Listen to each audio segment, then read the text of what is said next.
Unit 6 का नाम है हीट एंड थर्मोमेट्री।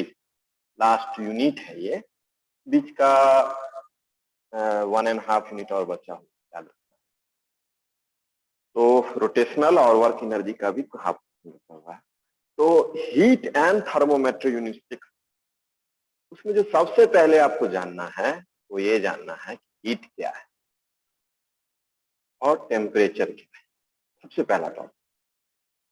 तो हीट के बारे में आप जानते होंगे कि हीट जो है दूसरे फॉर्म ऑफ एनर्जी के जैसा ही एक एनर्जी का फॉर्म है, एनर्जी का एक रूप। लेकिन ये दूसरे फॉर्म ऑफ एनर्जी से अलग है। तो एक वर्ड आपको हमेशा याद रखना है हीट के साथ में, ट्रांजिएंट। ट्रांजिएंट जो वर्ड है इसको आपको याद रखना है। ट्रांजिएंट जो वर्ड है वो हम लोग वहां यूज करते हैं कि अगर कहीं अगर जा रहे होते हैं हम लोग, तो ट्रांजिएंट की अवस्था में, जैसे ट्रेन में बैठे हुए हैं तो हम लोग ट्रांजिएंट की अवस्था में, ठीक है ना। तो एनर्जी जो हीट ऐसा फॉर्म ऑफ एनर्जी का है जो ट्रांजिएंट फॉर्म में है, मतलब कहीं स्थिर नहीं है, हमेशा वो कहते हैं कि ट्रेवलिंग स्टेट में। एनर्जी का ऐसा फॉर्म जो हमेशा ट्रेवलिंग स्टेट में। अब सर इसका मतलब क्या?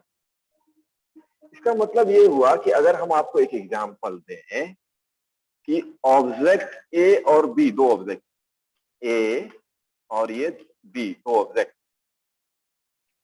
ए और बी, दो ऑब्जेक्ट है, और इस दो ऑब्जेक्ट के पास अगर हम ऐसा बोलें कि ऑब्जेक्ट ए और ऑब्जेक्ट बी,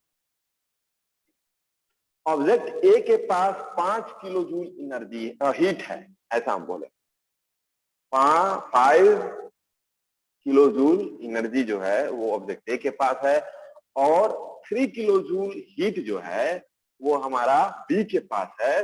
तो ये स्टेटमेंट हमारा गलत है, ये स्टेटमेंट हमारा गलत है, क्योंकि अभी हम लोग पढ़े हैं कि हीट ऐसा एनर्जी का फॉर्म है जो ट्रांजिएंट फॉर्म में है, ट्रेवलिंग फॉर्म में है। मतलब ये किसी के पास नहीं हो सकता है, किसी ऑब्जेक्ट के पास में नहीं हो सकता है, वो हमेशा ट्रांसफर के फॉर्म में हो सकता है। तो हम लोग क्या कह सकते हैं कि ऑब्जेक्ट ए ऑब्जेक्ट बी को 5 किलो जूल जो है वो हीट दिया, 5 किलो जूल जो है वो आपका हीट दिया, या ऑब्जेक्ट बी ऑब्जेक्ट ए से 5 किलो जूल हीट लिया। तो ये ट्रांसफर का फॉर्म हो गया। तो ये स्टेटमेंट हमारा सही है। दोनों स्टेटमेंट डिफरेंस समझिए। अगर हम ये कह रहे हैं कि ऑब्जेक्ट ए के पास 5 किलो जूल है, ऑब्जेक्ट बी के पास अगर 3 किलो जूल है, तो ये स्टेटमेंट हमारा हीट है, तो ये स्टेटमेंट गलत है, क्योंकि हीट हमेशा ट्रांसफर के फॉर्म में होता है। और ये स्टेटमेंट कहना कि ऑब्जेक्ट ए बी को 5 किलो जूल हीट दिया, ये सही है, क्योंकि दिया जो वर्ड है देने वाला वो दिखा रहा है कि वो ट्रांसफर के फॉर्म में, ट्रांजिएंट फॉर्म। अब ठीक है सर, हम मान लिए ये सही है, लेकिन ये जो हीट दिए मतलब ये रास्ते में था, लेकिन ए और बी में ए से जो लिया गया और बी को जो दिया गया, तो क्या स्टेटस है उसका? मतलब कि वो ए में नहीं है, बी में नहीं है और रास्ते में है। इसका मतलब क्या हुआ? इसका मतलब ये हुआ कि ए में जो एनर्जी था, हीट एनर्जी, जो वो दूसरे फॉर्म में था। ए में जो फॉर्म ऑफ एनर्जी था वो एक्चुअली में हीट एनर्जी में नहीं था, वो दूसरे फॉर्म ऑफ एनर्जी में था। वो जब ट्रांसफर कर रहे थे तभी वो हीट एनर्जी में कन्वर्ट, और जब बी को फिर मिल गया तो फिर वो दूसरे फॉर्म ऑफ एनर्जी में चेंज हो गया। ए से बी को देने के दौरान वो सिर्फ हीट एनर्जी में रहा, बाकी ए में और बी में जो है वो अलग अलग फॉर्म ऑफ एनर्जी में चेंज हुआ या चेंज रहा। तो ये आपको डिफिनीशन जो है हीट एनर्जी का, ये अब क्लियर हो गया होगा। Heat is a transient form of energy. यहाँ पे जो वर्ड ट्रांजिएंट यूज किए हैं वो क्यों यूज किए हैं ये अब आपको क्लियर। अच्छा, अब ये कौन डिसाइड करेगा और या फिर ये कैसे डिसाइड होगा कि ए ऑब्जेक्ट बी को 5 kilo joule heat energy transfer करेगा या बी ऑब्जेक्ट ए को 5 kilo joule heat energy transfer, ये कैसे डिसाइड, ये कौन डिसाइड करेगा? तो वो जो डिसाइड करने वाला फैक्टर है उसका नाम है टेम्परेचर। उसका नाम क्या है? टेम्परेचर। टेम्परेचर डिसाइड करता है कि हीट का डायरेक्शन किधर होने वाला है या रहने वाला है। टेम्परेचर डिसाइड करता है कि हीट का डायरेक्शन किधर रहने वाला है या किधर होने वाला है। तो थोड़ा सा और कि जिस बॉडी का टेम्परेचर हाई होगा, जिस बॉडी का टेम्परेचर हाई होगा, अधिक होगा, वो बॉडी हीट ट्रांसफर करेगा किस बॉडी को? जिस बॉडी का टेम्परेचर लो रहेगा, जिस बॉडी का टेम्परेचर लो रहेगा। तो अब ये क्रिस्टल क्लियर हो गया कि हीट कहां से कहां ट्रांसफर करेगा। तो हाई टेम्परेचर बॉडी से लो टेम्परेचर बॉडी में हीट ट्रांसफर करेगा। तो हीट के बारे में जो है बेसिक कंसेप्ट अब आपका क्लियर हुआ। Next temperature.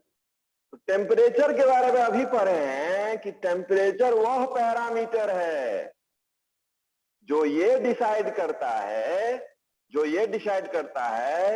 कि जो हीट का फ्लो का डायरेक्शन है वो किधर रहने वाला है। टेम्परेचर वह पैरामीटर है जो ये डिसाइड करता है कि हीट का फ्लो का डायरेक्शन किधर रहने वाला है। ए से बी की तरफ होगा या बी से ए की तरफ। तो एक बात हो गया टेम्परेचर के बारे में, हीट के साथ ही हम लोग जान लिए। दूसरा, जूनियर क्लासेस में आप इस डेफिनेशन को पढ़े होंगे कि it is the degree of hotness और coldness of a body. Temperature जो है वो किसी भी बॉडी का अंदर कितना हॉटनेस है, हॉटनेस या कोल्डनेस का पैमाना है, हॉटनेस या कोल्डनेस का पैमाना है।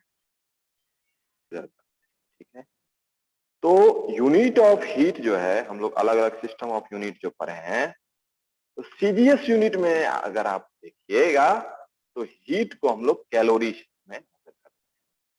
हीट को कैलोरी में मेजर करते हैं किस यूनिट में? तो CGS, centigram second, centimetre gram second unit जो है सीजीएस यूनिट, उस सिस्टम में हम लोग हीट को कैलोरी से मेजर करते हैं और सिंबॉलिकली कैलोरी को शॉर्ट फॉर्म में CAL लिखा जाता है। उसी तरह से अगर आप देखिएगा कि हीट का एसआई यूनिट क्या है, तो हीट का एसआई यूनिट जो है वो आपका है जूल। हीट का एसआई यूनिट क्या है? जूल है। और इन दोनों सिस्टम में यानी कि एसआई सिस्टम और सीजीएस सिस्टम में अगर आप रिलेशन देखिएगा तो एक कैलोरी इक्वल टू होता है 4.186 जूल, यानी कैलोरी बड़ा यूनिट नहीं, या 4.2 जूल, 4.2 जूल, एक कैलोरी बराबर 4.2 जूल। बिगर यूनिट्स को अगर देखिएगा, बिगर रिप्रेजेंटेशन करना रहे तो एक कैलोरी के बदले में हम लोग क्या लिख सकते हैं? Kilo calorie. जब किलो ऐड हो गया तो उसके साथ किलो मतलब 1000 कैलोरी, या अगर ऐसा यूनिट में देखिएगा तो किलो जूल, जूल के साथ 1000 हो गया, तो ये क्या हो गया? Kilo joule. ठीक है, अब जो है सो यूनिट आपको क्लियर हो गया, सीजीएस यूनिट और एसआई। टेम्परेचर को जिस इंस्ट्रूमेंट से मेजर करते हैं तो उसका नाम क्या है? थर्मोमीटर। थर्मोमीटर। टेम्परेचर जो है वो जिस इंस्ट्रूमेंट से मेजर करते हैं उसको हम लोग थर्मोमीटर कहते हैं। अब जो है सो टेम्परेचर को मेजर करने के लिए अलग अलग स्केल यूज कर सकते हैं या करते हैं, और उसको थर्मामीटर भी कह सकते हैं, अलग अलग थर्मामीटर यूज करते हैं। जैसे पहला सेल्सियस स्केल, तो सेल्सियस स्केल जो है उसमें हम लोग क्या करते हैं कि जो हमारा आइस है, ice melting point of ice, मतलब आइस में जहां से कन्वर्ट होता है, तो उसको हम लोग सेल्सियस स्केल में 0 डिग्री मानते हैं। क्या मानते हैं? 0 degree, 0 degree, 0 degree. Celsius scale में जो मेल्टिंग पॉइंट ऑफ आइस होगा, तो ऐसे भी समझ सकते हैं, वो क्या होगा? 0 डिग्री सेल्सियस। और सेल्सियस में याद रखिएगा, सेल्सियस के साथ डिग्री भी लगता है। ये ऊपर में जो लगा हुआ है वो क्या है? डिग्री का नोटेशन है। और इसको हम लोग लोअर फिक्स्ड पॉइंट मानते हैं, यानी कि इस स्केल का जो लोवेस्ट मेजरिंग टेम्परेचर है वो यही है, 0 डिग्री। ठीक है। उसी तरह से जो अपर फिक्स्ड पॉइंट है, जो हाईएस्ट मेजरिंग टेम्परेचर है, वो है हमारा क्या? Boiling point of water. Boiling point of water 100 degree Celsius, जिसको कि इस स्केल पे मानते हैं। तो 2 पॉइंट हर स्केल में आपका 2 पॉइंट रहेगा, कोई भी स्केल रहे उसमें आपका 2 पॉइंट रहेगा। लोअर फिक्स्ड पॉइंट एक रहेगा और एक आपका अपर फिक्स्ड पॉइंट, अपर फिक्स्ड पॉइंट रहेगा। तो सेल्सियस स्केल का लोअर पॉइंट क्या हो गया? 0 डिग्री, और अपर फिक्स्ड पॉइंट क्या हो गया? 100 डिग्री। उसी तरह से जो दूसरा स्केल है हमारा फ़ारेनहाइट स्केल, इसमें जो मेल्टिंग पॉइंट ऑफ आइस है, यहाँ पे सेल्सियस में कितना था? 0 डिग्री सेल्सियस। लेकिन फ़ारेनहाइट स्केल में जो मेल्टिंग पॉइंट ऑफ आइस है, उसको रिप्रेजेंट करते हैं हम 32 degree Fahrenheit. 32 degree Fahrenheit, 32 degree Fahrenheit. और ये इसका क्या हो गया? Lower fixed point, lower fixed point. उसी तरह से इसका जो अपर फिक्स्ड पॉइंट हो गया, ये क्या हो गया? 212 डिग्री, मतलब 212 डिग्री फ़ारेनहाइट, 212 डिग्री फ़ारेनहाइट, जो कि बॉइलिंग पॉइंट ऑफ वाटर को रिप्रेजेंट करता है। तो आपको जो चीज समझना है वो ये समझना है कि सेल्सियस स्केल में लोअर 6.0 डिग्री, अपर 100। इसी तरह से फ़ारेनहाइट में लोअर लोअर जो आपका फिक्स्ड पॉइंट हो गया वो 32 डिग्री फ़ारेनहाइट, और जो अपर फिक्स्ड पॉइंट हो गया वो हो गया 212 डिग्री फ़ारेनहाइट। उसी तरह से जो तीसरा स्केल है वो केल्विन स्केल है। केल्विन स्केल है, जो आपका ऐसा यूनिट ऑफ टेम्परेचर है, वो भी केल्विन है। और ये केल्विन स्केल के बारे में आप हायर क्लास डिटेल्स में देखिएगा। केल्विन स्केल जो है, उसमें आइस का जो मेल्टिंग पॉइंट है वो है आपका 273 केल्विन, और वहीं अगर बॉइलिंग पॉइंट ऑफ वाटर देखिएगा तो 373 केल्विन, यानी कि लोअर फिक्स्ड पॉइंट 273 केल्विन हुआ, और अपर फिक्स्ड पॉइंट हो गया वो हमारा 373 केल्विन। अब क्या है कि ये सब अलग अलग स्केल है, इस स्केल में रिलेशन लाना जरूरी है, तभी तो हम एक स्केल के टेम्परेचर को दूसरे स्केल के टेम्परेचर में चेंज कर सकते हैं या समझ सकते हैं। ठीक है। तो उसके लिए एक जनरल फार्मूला है कन्वर्जन का, वो चाहे कोई भी स्केल, तो टेम्परेचर, सपोज कीजिए कि टेम्परेचर जिस स्केल पे मेजर करना हो, जैसे सेल्सियस स्केल पे मेजर करना है तो यहाँ पे सी हो जाएगा, देख रहे हैं। फ़ारेनहाइट पे मेजर करना है एफ हो जाएगा, केल्विन अगर मेजर करना है तो के हो जाएगा। उसी तरह से कोई डीएन झा करके हम कोई स्केल बना दिए तो यहाँ पे क्या हो जाएगा? डीएन झा हो जाएगा। ये जहाँ पे देख रहे हैं आप temperature on one scale 1 D N, है ना, डीएन हो जाएगा। उसी तरह से lower fixed point, lower fixed point क्या था? आइस का मेल्टिंग पॉइंट। तो आइस का मेल्टिंग पॉइंट जो हमारा आप देखे हैं सेल्सियस स्केल में क्या था? 0 डिग्री, 0 डिग्री। फ़ारेनहाइट में कितना था? 32। उसी तरह से केल्विन में कितना था? 270। लोअर फिक्स्ड पॉइंट माइनस कर देंगे, divided by upper fixed point. Upper fixed point जो हमारा melting point, sorry boiling point of water था, बॉइलिंग पॉइंट ऑफ वाटर जो था वो हमारा 100 डिग्री सेल्सियस था। किसमें? Celsius scale, minus lower fixed point. तो ये लोअर फिक्स्ड पॉइंट यानी कि ice melting point of ice 0 degree. उसी तरह से फ़ारेनहाइट स्केल में देखिए 212 जो है वो हमारा था क्या बॉइलिंग पॉइंट, और जो मेल्टिंग पॉइंट था यानी कि लोअर फिक्स्ड पॉइंट वो 32 डिग्री फ़ारेनहाइट।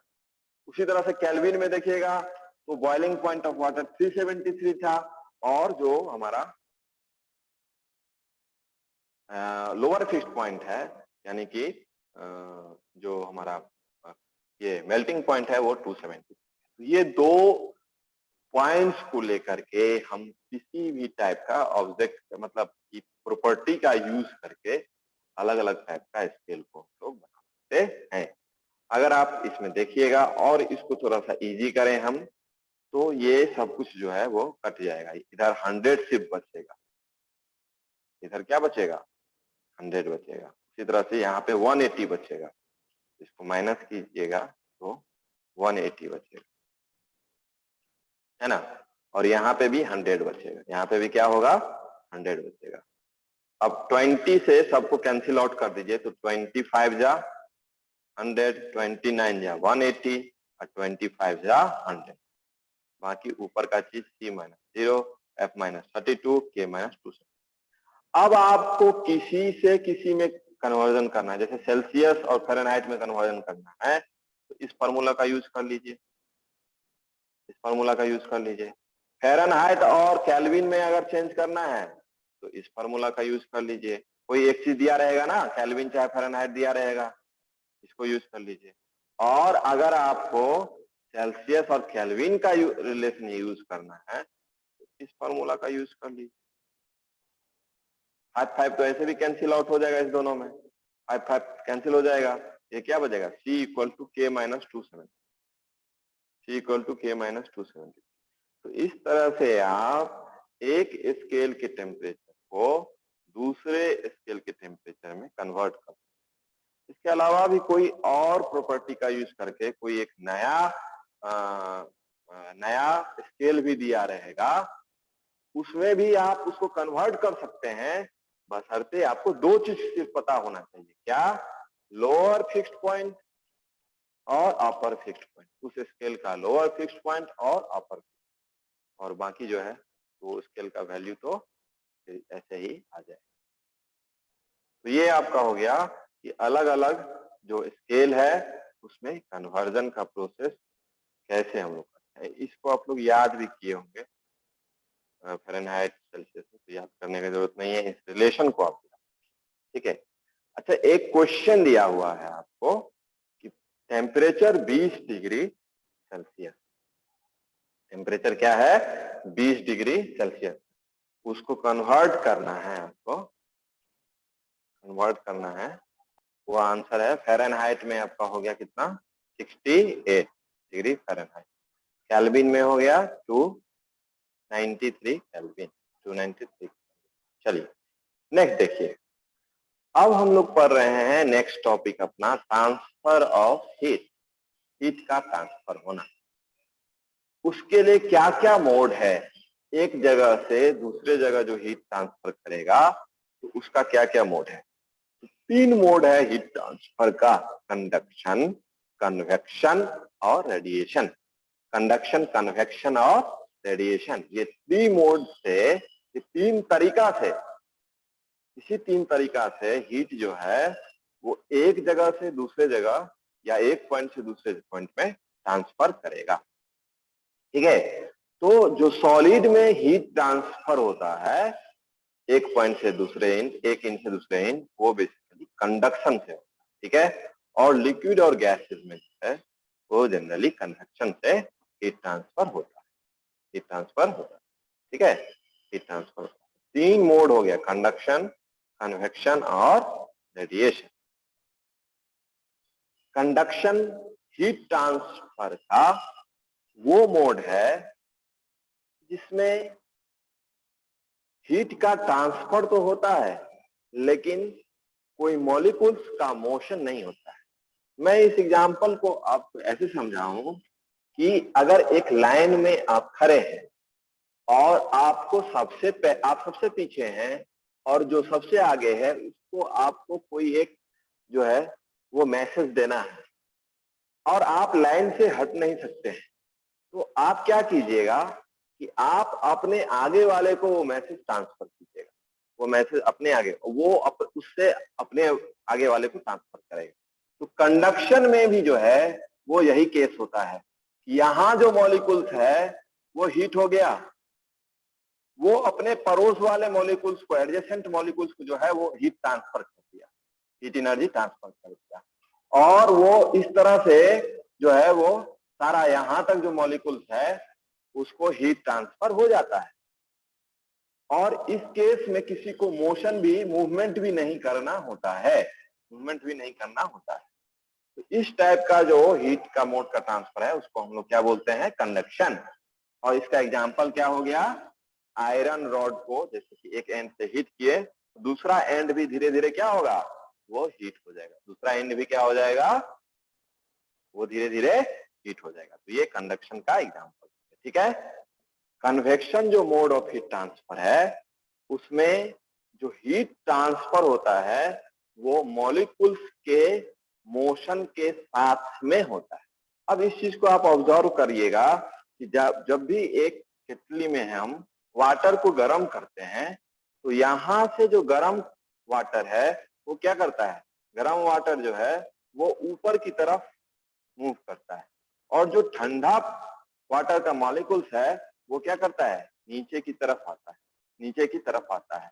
तो कन्वेक्शन में जो है वो मॉलिक्यूल्स क्या हो रहा है, मॉलिक्यूल्स का मोशन होता है, ठीक है।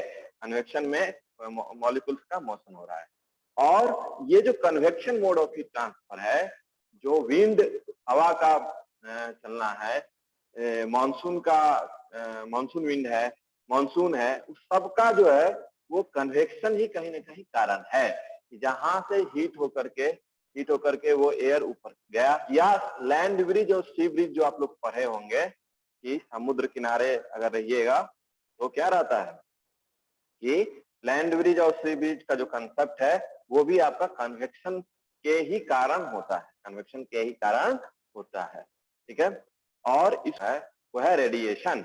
रेडिएशन में क्या है कि रेडिएशन में जो हीट ट्रांसफर है वो without heating the medium intervening medium, जो बीच का मीडियम है उसको बिना हीट किए हुए हीट ट्रांसफर होता है, जैसे कि, और जो एनर्जी ट्रांसफर होता है उसको रेडिएंट एनर्जी कहते हैं। जैसे सन से अर्थ की तरफ आना, बीच में जो मीडियम आया उसको बिना हीट किए हुए, इसको कोई मीडियम का भी जरूरत नहीं है, मीडियम का भी जरूरत नहीं है, वो यहाँ पे पहुंच जाता है, वो एनर्जी पहुंच जाता है। तो इस टाइप का जो एनर्जी का मोड है ट्रांसफर उसको हम लोग रेडिएशन कहते हैं। तो ये तीन टाइप का मोड ऑफ हीट ट्रांसफर है, कंडक्शन, कन्वेक्शन और रेडिएशन। आगे के क्लास